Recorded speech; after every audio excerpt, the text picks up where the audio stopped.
jowa dyan na nagpa-vitamins. Sino yun? Lagyan mo ng pangalan. Sino yun? Yun guys, ganda dito guys oh. Ganda oh, quality yung bubong oh. Talagang hindi ka lugi sa binayad mo. Siyempre silaway gumawa niyan eh. Ang ina, ako lang ang isagawa niya boy. Tapos na. Kasama ko silaway niya boy.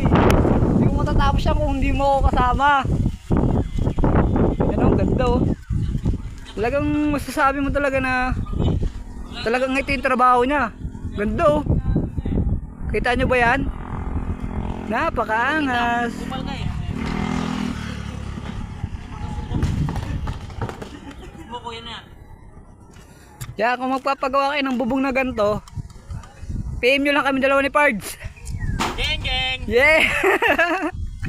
Geng! Ang ganda boy, quality oh. Tingnan mo naman yan. Oh? First time lang namin magkabit ng ganyan na bubong, pero tingnan mo naman, parang master na namin. Yung mga lulod niyan boy, quality yan oh.